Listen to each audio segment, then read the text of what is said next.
नमस्कार। नमस्ते। नमस्ते। आपका वीएमसी पॉडकास्ट में वेलकम है। तो ओके। सर, आपने कई अच्छे अच्छे पॉडकास्ट किए हैं इसके पहले हमारे हाँ। लिए। हाँ तो जी। आज भी हम आपसे कुछ प्रश्न पूछना चाहते हैं। जैसे ये अवश्य। पॉडकास्ट इंटरैक्टिव करना चाहते हैं आपसे। ठीक है। हाँ। तो सर, हम पहले आपसे जानना चाहते हैं कि जैसे आपने ज्ञान मार्ग, भक्ति मार्ग और कर्म मार्ग के बारे में बताया था। तो हाँ सर, जी। मैं ये जानना चाहती हूँ कि अ, मुझे जैसे कैसे मालूम पड़ेगा कि मैं कौन से मार्ग पे चल रही हूँ। अच्छा, ठीक है। तो मैं 1 मिनट में गुरु वंदना कर रहा हूँ, उससे शुरू हाँ। करूंगा। ओके। Okay sir. मेरा मतलब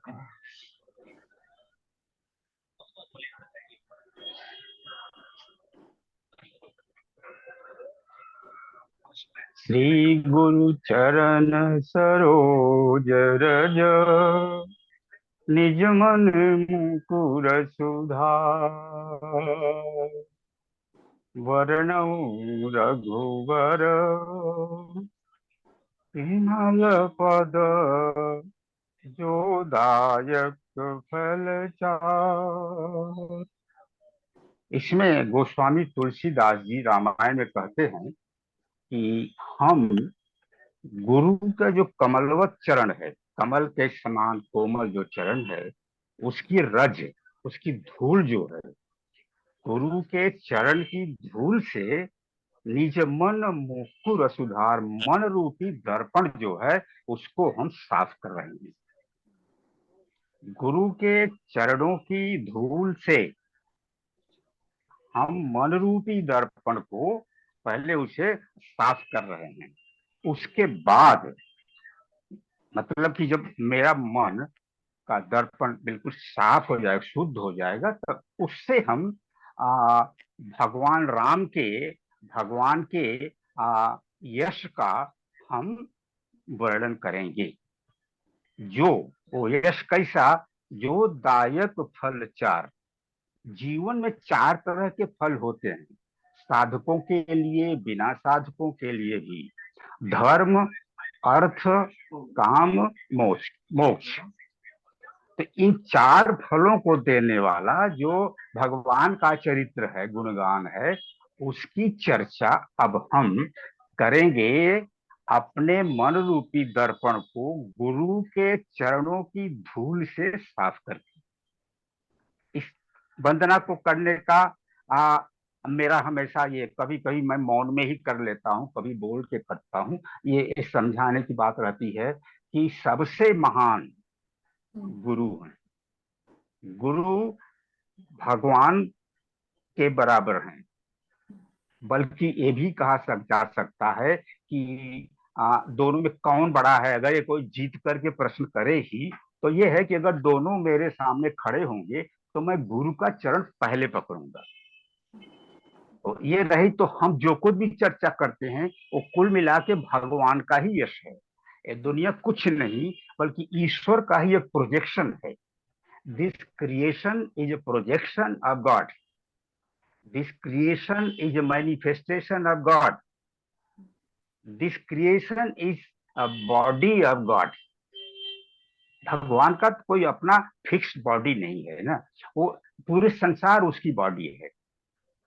तो इस तरह से ये जो कुछ भी हम चर्चा करते हैं, अच्छे विचारों से, अच्छे उद्देश्य के लिए, अच्छे मन से हम जो भी चर्चा करते हैं, that is nothing but description of God and His creation and all that He wants to be done in this world. तो इसलिए हम वर्णन करेंगे। तो आपका सवाल अच्छा है। ये सवाल बार बार पूछा जाता है कि मैं कैसे जानूं कि मैं सही रास्ते पर हूं कि नहीं। अब देखो, इस बात का, इस प्रश्न का उत्तर देने के समय 2 तरह के लोग मेरे ख्याल में आते हैं। एक तो वो लोग हैं जो अभी गुरु उनको नहीं मिला। सबसे पहली बात ये कि हम ठीक लाइन पर हैं कि नहीं, इसका उत्तर मिलेगा हमको वो इंद्रियों के और मन के द्वारा नहीं मिलेगा। और सही जवाब उसका मिलेगा, जिसको अंग्रेजी में इंट्यूशन कहते हैं, अंतर्ज्ञान। हम्म। जो ज्ञान भीतर से, आत्मा से, के स्रोत से आता है, और उसे हम जब तक नहीं पाते हैं तब तक जो जवाब होता है वो सही नहीं होता है। अब इंट्यूशन तो डेवलप नहीं है, हम अंतर्ज्ञान हमको है नहीं। जैसे हम बैठे हैं और अगर अंतर्ज्ञान है हमारा, किसी के बारे में सोच रहे हैं, मान लो हमारे घर आने वाला है, तो हमको पता लग जाता है कि अब वो स्टेशन पहुंच गया है। अंतर्ज्ञान की इंट्यूशन का मतलब ये है। कभी कभी ऐसा भी होता है, अति साधारण व्यक्ति को किसी के बारे में सोचा बहुत दिन के बाद और आ जाता है, उसे हंच कहते हैं, हंच। तो वो एक्सीडेंटली कभी कभी ऐसा होता है। लेकिन आप जब चाहें, जिस विषय के बारे में अगर जानना चाहें, कि जैसे मान लीजिए आ, आ, मेरे कोई रिश्तेदार हैं, बॉम्बे में हैं, उनकी क्या तबीयत कैसी है, तो जो ज्ञानी पुरुष हैं, जिनका अंतर्ज्ञान जगा हुआ है, उनको उनका ख्याल करेंगे, सोचेंगे, उनको मालूम हो जाएगा कि हाँ वो इस तरह से है। तो इंट्यूशन से ही मालूम। पहला मंत्र ये है कि हमको, मनुष्य को इसका जवाब केवल अंतर्ज्ञान से होगा, इंद्रियों से या माइंड के थिंकिंग से नहीं होगा। जिस तरह से कंसंट्रेशन करके हम मैथमेटिक्स का बहुत कठिन और जटिल हम लोग सम हल कर देते हैं, उससे नहीं होगा। वो अंतर्ज्ञान की चीज है, आत्मज्ञान की चीज है। अंतरात्मा की आवाज उसे भी कहते हैं। महात्मा गांधी जो थे वो इस पर जोर देते थे कि हमको इनर वॉइस सुनना चाहिए। That inner voice is nothing but intuition, अंतर्ज्ञान। अब अंतर्ज्ञान तो डेवलप नहीं है साधारण व्यक्ति का, तो इसके माने वो अपने से संभव नहीं है। अब उसको किसी दूसरे के पास जाना पड़ता है, जिसका अंतर्ज्ञान रियलाइज किया हुआ है, जिसका अंतर्ज्ञान जो है वो पहले से ही वो खुला हुआ है, वो बताएगा। तो इसलिए लोग घूम घूम के खोजते रहते हैं कि ऐसा कौन अंतर्ज्ञानी है जिसके पास हम जाएं तो मेरा पता चल जाए। तो मिलते नहीं जल्दी, उनके लिए भटकता रहता है वो। तो ये लोग हैं जो अभी पहुंचे नहीं है लेकिन खोज रहे हैं। तो इसके लिए एक बात है जो कही गई है, संतों ने कहा है, खासकर महान योगी और गुरु परमहंस योगानंद जी ने कहा है कि जब कोई भक्त भक्ति के भाव में हमेशा लीन रहता है और गुरु की खोज करता है, तो भगवान उसको गुरु भेजते हैं। देखिए ये सब डिवाइन लॉ हैं, ये सब हमारे जो है वो दिव्य लॉ, कानून बना हुआ है, नियम बना हुआ है, उसी से काम होता है। तो अगर सच्ची भक्ति वाला व्यक्ति गुरु को खोज रहा है, यानी महसूस कर रहा है कि अब गुरु आज मिल जाए तब उनके कहने से मैं आगे बढ़ूंगा, तो खड़ा हो जाता है, तो उसको गुरु भेजते हैं भगवान। गुरु भेजने का मतलब ये कि वो शिष्य को भी उस जगह भेज देंगे किसी न किसी बहाने। जैसे मान लीजिए कि हमको कोई बताया कि ऑटोबायोग्राफी ऑफ योगी जो है वो योगानंद की बहुत अच्छी किताब है, पूरे दुनिया में मशहूर है, और किस सेंचुरी में हुआ था, one of the 100 best books of the century, उसमें से एक थी वो, कुछ साल पहले। तो इस तरह से वो अब हम गए, हमेशा ख्याल में है कि योगानंद जी से कैसे मिले, क्या कहें। तो एक दिन मैं एक सर्वोदय बुक स्टॉल में खड़ा हुआ किताबें देख रहा था, ऑटोबायोग्राफी ऑफ योगी तो नहीं, एक दूसरी किताब उनकी सामने पड़ी जिसके ऊपर में उनका पिक्चर छपा हुआ, बड़ा सुंदर उनका एक पिक्चर छपा हुआ था। वो देख के मुझे ऐसा लगा जैसे मुझे पिक्चर ने टान लिया। लोग कहते हैं कि falling in love at first sight, पहली बार देखा और प्यार हो गया। सीता और भगवान राम में भी हुआ था ऐसा, सीता माता भगवान राम में भी। तो falling in love at first sight जो है वो मेरा योगानंद जी के साथ हुआ, मेरे हृदय में आ गया। बस यही है मेरे जो कुछ है। अब दुनिया एक तरफ हो जाए, कुछ भी कहे, नो, मैं उसे नहीं सुनूंगा। भीतर में आके बैठ गए। उसके बाद तब उसमें पता लिखा था, मैं आश्रम गया, वहां के स्वामी जी वगैरह थे बड़ी। तो मतलब ऐसा कैसे हमें गुरु मिल गए। हमको बहुत दूर ऋषिकेश, हरिद्वार, और तिरुपति, ये कहीं जाना नहीं पड़ा हमको वहीं पर, क्योंकि मेरी इच्छा जो थी वो दृढ़ थी और मैं व्याकुल था गुरु के लिए, तो मिल गई। तो इसी तरह से वो लोग जो अभी तक गुरु से नहीं मिले हैं, उनके लिए भगवान व्यवस्था करते हैं। अब दूसरे तरह के लोग हैं जो पहले से ही किसी पथ पर आ गए हैं और उनको वहां कोई गुरु होगा ही। कभी कभी ऐसा भी होता है कि आश्रम में कोई एक संत जी हैं और शायद जो गुरु बनना नहीं चाहते, लेकिन जब उनके यहाँ लोग आके उनकी बातों से, उनके प्रवचन से प्रभावित होकर के आना जाना शुरू करते हैं, तो फिर रुकना तो कहते हैं कि आप तुम आओ यहाँ पर रहो, साधना करो, भजन भाव करो, गांव में तो घर में परेशानी होती है, यहाँ तुम आ जाओ। तो इस गए, लेकिन वहां पर भी अब उनको ये मन में शंका बनी रहती है कि क्या यही मेरा गुरु का घर है, क्या यही मेरे गुरु हैं। अब वो गुरु नहीं भी हो सकते, क्योंकि देखिए संत, जो संत हैं, हर गुरु, प्रत्येक गुरु संत होता है, लेकिन प्रत्येक संत गुरु नहीं होता। इसका मतलब ये नहीं कि संत जो है उसमें योग्यता नहीं गुरु बनने की है, लेकिन वो गुरु बनने का मतलब बहुत बड़ी जिम्मेदारी लेनी पड़ती है। जब गुरु शिष्य से मिलता है तो उस दिन से उसकी एक जिम्मेदारी होती है कि जब तक वह शिष्य मोक्ष को न प्राप्त हो ले, ईश्वर को न प्राप्त करे, तब तक जन्म जन्मांतर में उसके लिए हमेशा उसको मार्गदर्शन देते हुए, साधना में उसको मदद देते हुए और उसको आशीर्वाद देते हुए उसके साथ आगे बढ़ते हैं। इस जन्म में मर गया तो अब गुरु तो वो तो ईश्वर प्राप्त हैं, वो तो अमर हो गए हैं, मानव शरीर में है, फिर कुछ देर के बाद वो शरीर छोड़ देंगे, तब भी गाइड करते रहेंगे। लेकिन जब वो शिष्य की मृत्यु होगी तो उसके बाद लोग कहते हैं जैसे कि वहां जो द्वार है मृत्यु के बाद आगे बढ़ने का, वहां गुरु खड़े रहते हैं, फिर उसको उस द्वार से आगे करते हैं। और चूंकि साधना किया है तो उसे अच्छे घर में जन्म मिलता है उसका। एक गीता में भगवान कृष्ण ने बहुत डिटेल कहा है। अर्जुन ने कहा कि जो कोई योगी योग साधना पूर्ण करने के पहले, ईश्वर को प्राप्त करने के पहले अगर वो उसकी मृत्यु हो जाती तो क्या होता है? बोले ठीक, उसको मैं हमेशा उसको आगे बढ़ने के लिए मदद करता हूँ, या गुरु जो है उसकी मदद करता है। और ये तो सीधी सी बात है, आप जानती होंगी कि इस जन्म में हमारी साधना जहाँ खत्म होती है, अगले जन्म में वहां से शुरू होती है। इसलिए बहुत खास बात यह है कि मुझे तो इससे बड़ी सबक मिली कि अब मैं अच्छा काम करने लगा, बल्कि यहाँ तक कि जो इंटेलेक्चुअल डेवलपमेंट है, जैसे विभिन्न विषयों की जानकारी, जैसे ये मैंने सोचा कि अगर मैं कम्युनिकेशन स्किल बढ़ाऊं, अपनी भाषा साथ में अंग्रेजी भाषा दोनों की जानकारी बढ़ाऊं, तो कभी कभी लगता था अरे छोड़ो, अब क्या होगा, जो सीखा सीखा।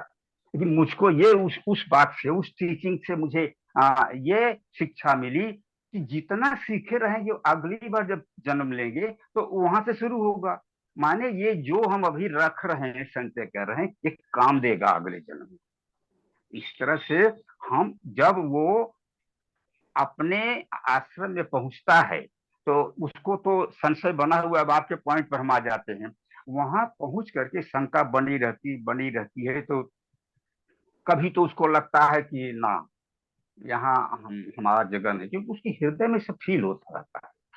आपके हमारे हृदय में भगवान ही बैठा है। तो जहां सच्ची जिज्ञासा है, सच्ची प्रार्थना है और साथ में भक्ति के कार्यक्रम में वो हमेशा लगा हुआ है, तो उसको उत्तर मिल जाता है, भगवान ही उत्तर देते हैं, या वो संत जी जो बैठे हैं हाथ में वही उत्तर दे देंगे कि एक तुम्हारी जगह नहीं है, अब फिर वहां से छोड़ के दूसरे जगह जाएगा। इस तरह से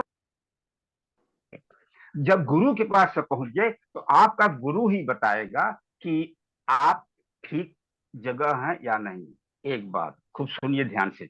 दूसरी बात है कि गुरु में यही क्षमता होती है कि आपकी जो सूक्ष्म शरीर है, एस्ट्रल बॉडी जो है उस लेवल से भीतर जाके जान लेता है कि आपकी प्रवृत्ति क्या है।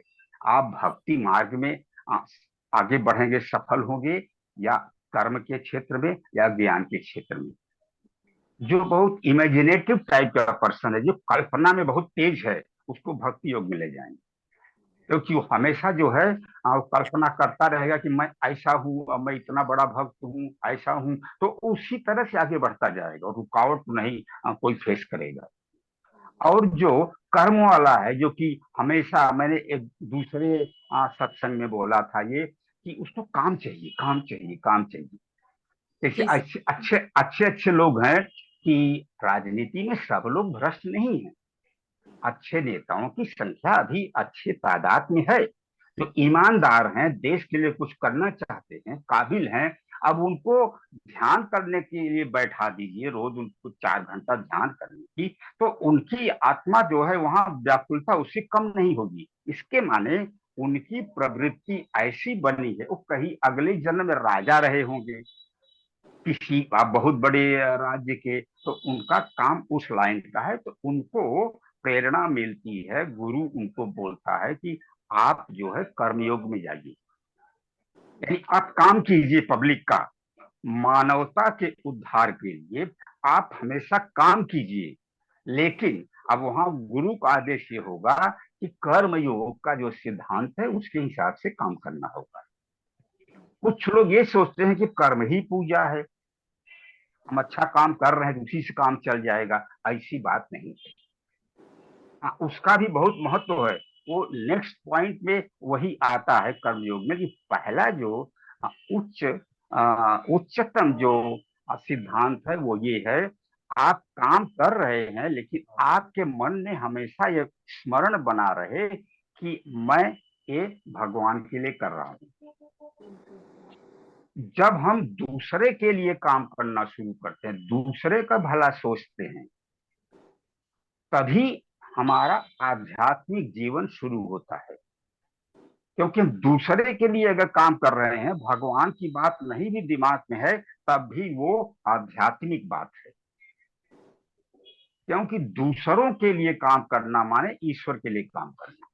तो आप ईश्वर के लिए मन में भजन करके केवल ईश्वर के लिए काम कर रहे हैं, या लोगों के उपकार की बात कर रहे हैं, ये दोनों एक ही लाइन की बात हुई। देन आप यू बिकम ए कर्मयोगी। गुरु उनको कर्मयोगी बता देता है, तुम कर्मयोगी हो। तुम वो आश्रम का जितना काम मैनेजमेंट का, बोले you are the manager of this ashram, सब ठीक ठाक रखो, एवरीथिंग वेल मेंटेन। तो उसका अब जो करेगा काम ना, अब हमेशा उसको भगवान के साथ में उसका मन जो है वो लगा हुआ है, लीन है।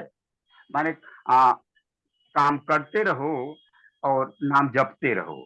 शरीर से काम करता है, मन से भगवान का स्मरण करता है, और हृदय से द्वारा उनके अपने अंदर होने की जो सत्य है उसे हमेशा वो अनुभव करता है। तो इस तरह से वो ईश्वर को हमेशा अपने मन में लेकर के दिन भर काम करता है। जैसे हनुमान जी रहते, अब जा रहे थे लंका, तो उनको क्या क्या प्रलोभन मिला, बोले नाथ सुरसा वगैरह मिली सब। उन्होंने कहा ना, पहले राम का काम करेंगे तब हम विश्राम करेंगे। तो कर्म योगी की बात वैसी रहती है। ज्ञान योगी की बात है कि वो जितने वेद शास्त्र हैं सबका रहस्य क्या है उसको जानने के लिए हमेशा तत्पर रहेगा, और चेष्टा भी करता रहेगा, पढ़ता रहेगा। प्रश्न का उत्तर चाहिए, गुरु जी के पास चला गया। क्योंकि गुरु जो है वो, it is said, Guru is a walking and talking scripture. वो दो पैरों पर चलने वाले वेद हैं। जो वेद पढ़ के मालूम होगा तुमको, उससे ज्यादा अच्छा क्लियर रहस्य का उद्घाटन गुरु जी अपने से कर देते कि ये बात ऐसी है, तुम इसको ऐसा समझ लो।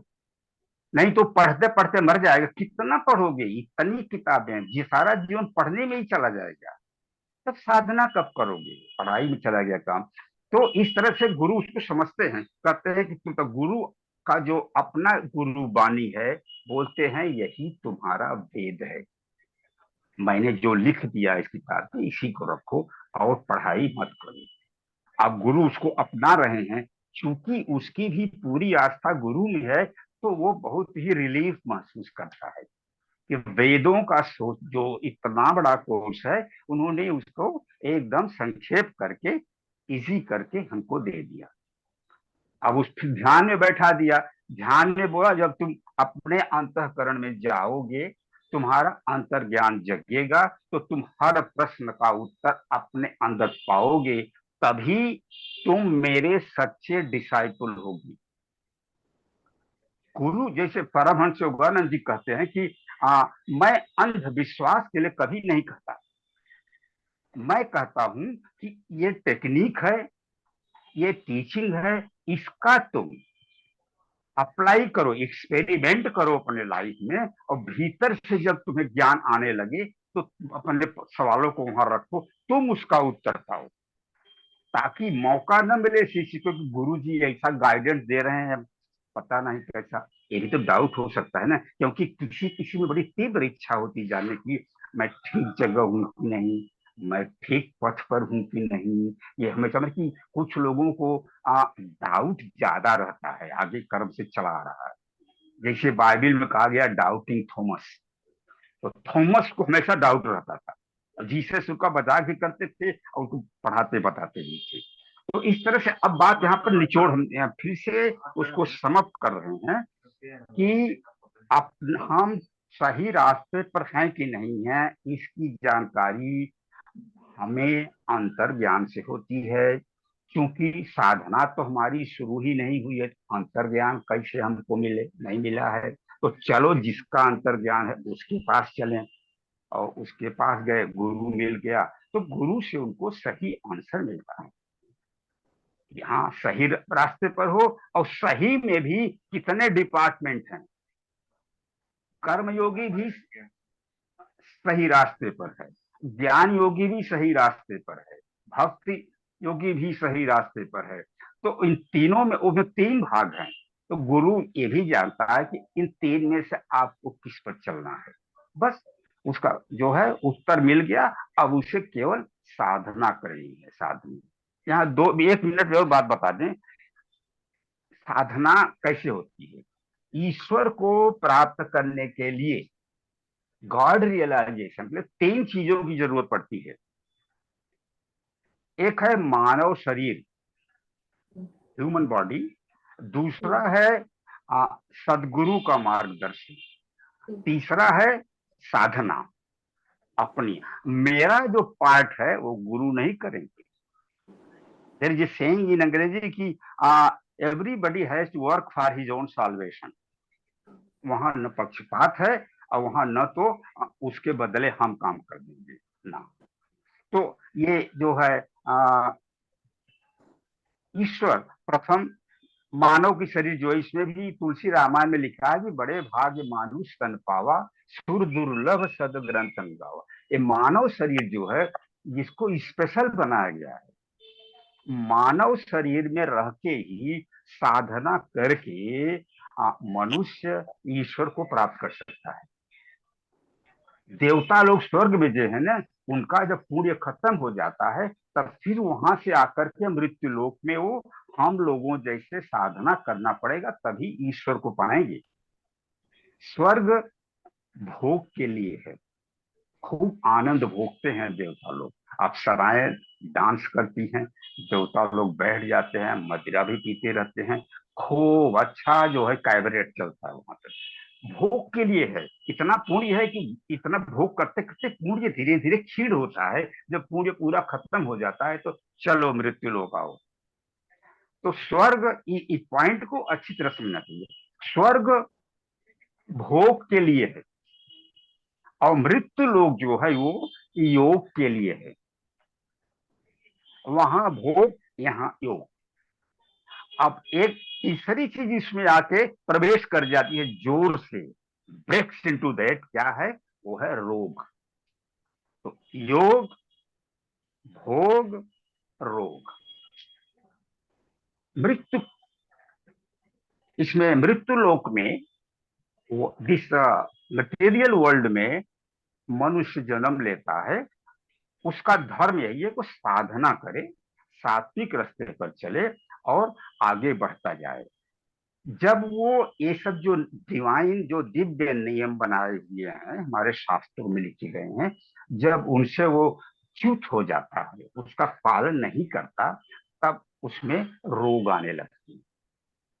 रोग है, मानसिक रोग है, शारीरिक रोग है, आध्यात्मिक रोग भी है। माने रोग आ गया तो उसी तरह से वो देवता लोग जो है ना, तो रोग उनके भी उनको भी पकड़ लेता है। यह भी रोग ही है कि अय्याश कर रहे हैं, रात दिन मौज ले रहे हैं, पुण्य खत्म हो रहा है जल्दी जल्दी, तो वो जो भोग के लिए है, ये मृत्यु लोग भोग के लिए नहीं है। यहीं पर इंसान समझने में गलती करता है। This lok, this world is not for enjoyment.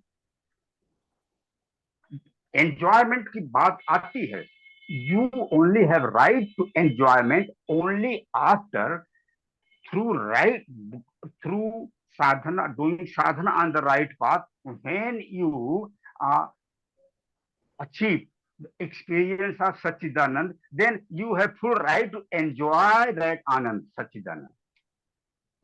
भक्त जो है वो भगवान का जो आनंद है ना, दिव्य आनंद जो है, उसका रसास्वादन करता है। His enjoyment is greater than the enjoyment experiences through alcohol and sex.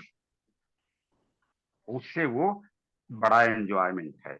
You have right for that, but you have no other right of enjoyment of any material thing. तो इतना ख्याल रखना है कि ये योग की जगह अगर हम योग नहीं करते, अब योग का यहाँ पर व्यापक अर्थ मैं ले रहा हूं, किसी भी तरह की साधना आप कर रहे हैं, आपको योगी होना जरूरी नहीं है। किसी भी तरह से योग मतलब अपने सीमित मन को असीमित अनंत भगवान का जो मन है, जो चेतना है, उससे जोड़ना।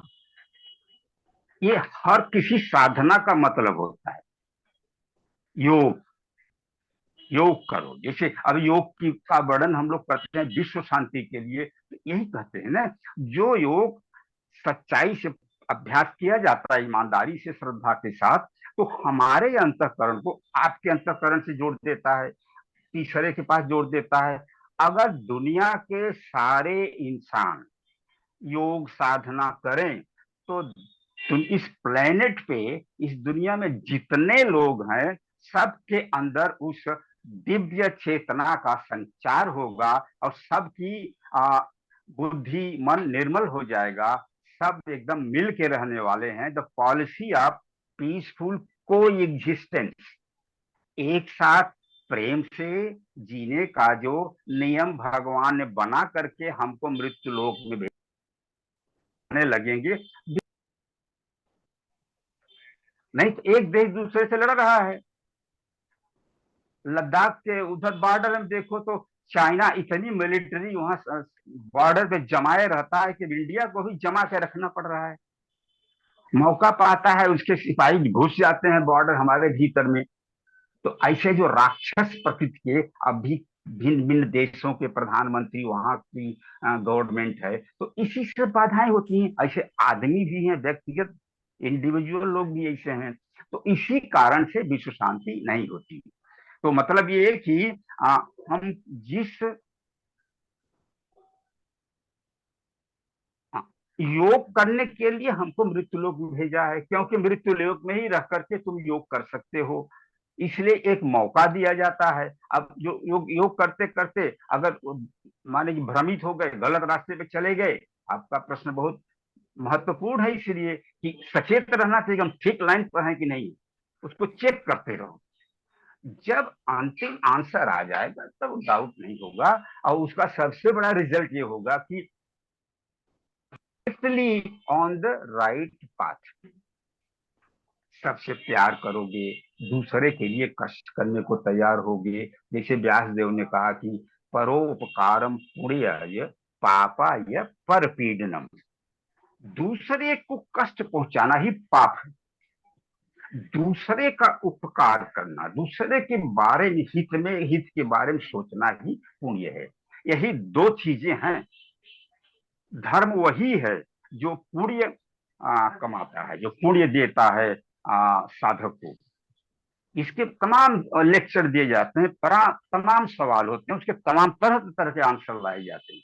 सीधी बात, अगर तुम दूसरे इस तरह जीते हो इस दुनिया में कि तुम्हारा जीवन जीवन पद्धति से किसी दूसरे प्राणी को कष्ट न पहुंचे, तो तुम डिवाइन पाथ पे हो, तुम सही रास्ते पे हो। जितना हो सके, जैसे देखिए जैन लोग जो हैं, चींटी जब चलते हैं रास्ते में तो सोचते हैं कि चींटी न मर, कितना चींटियां, हम लोग चलते आते हैं जूते के नीचे कितना चींटियां मर जाती हैं। तो माने ऐसे भी लोग हैं जो उतना तक सोचते हैं, उसका उपाय कुछ करके जितना हो सकता है कि चींटियां न मरे। तो कोई भी प्राणी, नॉट ओनली ह्यूमन बीइंग, इन सब को मिला के जितना तुम्हारे जीवनचर्या से कम कष्ट दूसरे को पहुंचेगा, उतना तुम धार्मिक हो, उतना तुम आध्यात्मिक हो, उतना ही तुम भक्त हो। बाकी सब खिलवाड़ आडंबर है। तो गुरु के पास पहुंचने, सदगुरु इन चीजों को, इस तरह की चीजें बताता है, पढ़ाता है। और जब तुम्हें उसका भान हो जाता है भीतर से, व्हेन यू बिकम श्योर, अंतर्ज्ञान आ जाता है, तो गुरु की बात तो अपनी जगह रही, लेकिन मेरे अंदर भी कोई है, वो बोलता है कि हाँ ठीक रास्ते पर हो। माने you become master of your self. गुरु को बड़ी खुशी होती है, चलो एक भार हल्का हुआ मेरा, एक जिम्मेदारी हल्की हुई, मेरा एक शिष्य तैयार हो गया।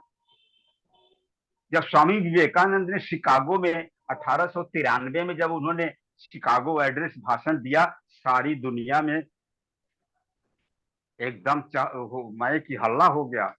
आज कोई एक इंडियन साधु, एक Indian monk has given a talk which is extraordinary. Nobody has ever given such a talk, impressing so many hearts, which is transforming the hearts of all these people. अब रामकृष्ण परमहंस को खुशी होगी कि चलो अब ये चेला अपना बनाएगा, उनको जो है अभी सुधारेगा। एक जैसे लोगों के अगर 3 बेटियां हैं, एक बेटी की शादी हो गई, चलो एक बहुत बड़ा काम हो। तो इस तरह से जब हम अंतर्ज्ञान प्राप्त करते हैं, तो हमारे गुरु को, हमारे आध्यात्मिक शुभ चिंतकों को, भगवान को खुशी होती है, क्योंकि वो चाहता है सब अगर ऐसे हो जाए तो ये धरती पर ही स्वर्ग हो जाएगा। और सबसे बड़ा divine mission for human being is to bring heaven on earth, make this world a much better place to live. Sir बस प्रयास तो हमारा यही है कि अपने आजू बाजू का सराउंडिंग अच्छा करें, कि सब पीस में रह चुके, हाँ, सब अच्छे से पीस में रहे। और सर आपने इंट्यूशन का कहा था, तो देखो मेरे भी इंट्यूशन इतने अच्छे काम कर रहे थे कि बस आपसे बात करनी है, आपसे कुछ सवाल करने हैं, तो देखो डिवाइन ने ये भी मौका दे दिया। और बाकी जो मेरा था एक प्रश्न कि मैं कौन से योग पर चलूं, इसका भी आपने एकदम अच्छे से जवाब दिया कि सब कुछ बैलेंस में चलना चाहिए। जैसे ज्ञान लेते जा रहे हैं पर ध्यान नहीं करेंगे तो ज्ञान का भी कोई मतलब नहीं। तो हाँ, तो आपने हर एक चीज का सही जवाब दिया। और सर आप बस हमें और ये कहना है कि बस आप और ऐसे जैसे डेली 15-20 मिनट्स योगानंद का बारे में रोज ऐसे बातचीत करके थोड़ा, हाँ, जैसे मुझे थोड़ा बहुत ज्ञान है तो ऐसे सब दूसरों को भी मिले, ऐसा रोज 10-15 मिनट्स आप हमारे लिए निकाले तो अच्छा रहेगा। मैं प्रयास करूंगा, जरूर निकल आएगा टाइम, जरूर निकल आएगा। क्योंकि हम तो इसलिए अपने जीवन में निकल पड़े ही हैं। हमारी जिम्मेदारियां, पारिवारिक जिम्मेदारी है और तो जिम्मेदारी है, आध्यात्मिक जिम्मेदारी भी है। मैं कहीं पर मैं एक गाइड के रूप में वहाँ अपॉइंटेड हूँ, वो मेरी फिक्स जिम्मेदारी है। तब भी मैं जो फ्री टाइम रहता है उसको मैं निकालने की चेष्टा करता हूँ, निकल आता है। जब सच्चे जिज्ञासु लोग जो हैं, श्रद्धावान लोग जब इस तरह की डिमांड करते हैं तो हम भी सोचते रहते हैं, तो ऊपर वाला उसकी व्यवस्था कर देता है, निकल आता है। तो आप कोई प्लान बनाइए, जैसा बोलिएगा, हम एक साथ बैठ के इसी तरह से बातचीत करेंगे। और जब अगर इस तरह का कोई पॉडकास्ट वगैरह बन जाता है तो कितनों के पास जाएगा। आपका विचार बिल्कुल सही है। मैं न केवल इसको पसंद करता हूँ, बट पूरा सहयोग करूंगा। धन्यवाद सर। तो बस सर अभी यहाँ पे हम एंड करते हैं। और थैंक यू विजय सर का, जो हमें इतना अच्छा प्लेटफॉर्म देते हैं और नए नए मास्टर से मिलके उनके अच्छे विचार को प्राप्त करने का, हमें ज्ञान लेने का उनसे मौका मिलता है। Thank you sir, thank you.